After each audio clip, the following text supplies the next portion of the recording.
Mornings, Love Where You Live, a homegrown edition, takes us to a short drive outside D.C. to Prince George's County, where one woman is working to right a long history of inequity in the farming community. But lucky for those of us who enjoy what she's growing, she's not afraid to dig in. Let's go to Deep Roots Farm with Abby Larico.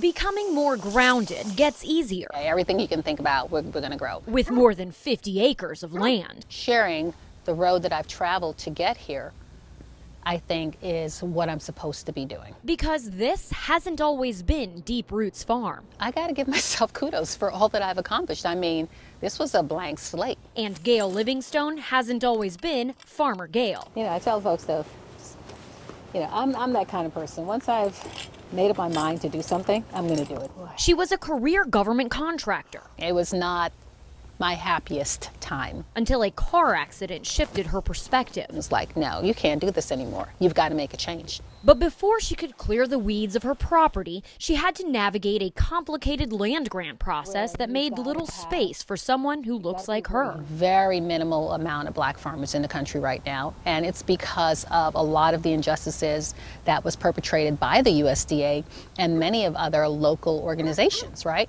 And so, to me, it's if you want to correct those past wrongs, the minute you get an application and it says black as the ethnic group, that application needs to be expedited. Why do you think that it's important for black women to farm?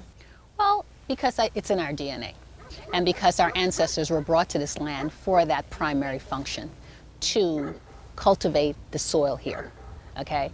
It's part of who we are. That might be a hard thing for some people to hear, but it sounds like you're saying you see it as more of a healing process. Healing and liberating. You know, children that look like me, having them learn about how to grow anything that they can consume to nourish themselves should be a priority. The name, Deep Roots, that implies that you've been here a while, but I think you probably aren't quite deeply rooted in this land yet.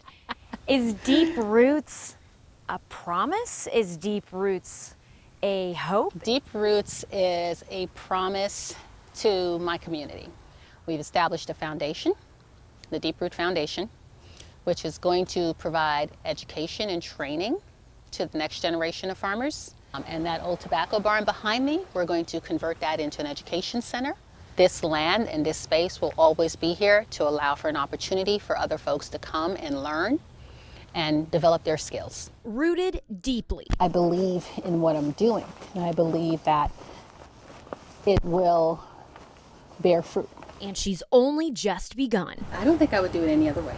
From Deep Roots Farm in Upper Marlboro, Maryland, I'm Abby Larico, WUSA 9. You can find out more about the Deep Roots Foundation, her plans for expansion, and what she says the pandemic should have taught all of us about the importance of local farms. Just check out the story on WUSA9.com. And if you've missed any of our Love Where You Live Homegrown Edition stories from the past month, you'll now find them all streaming on WUSA 9+.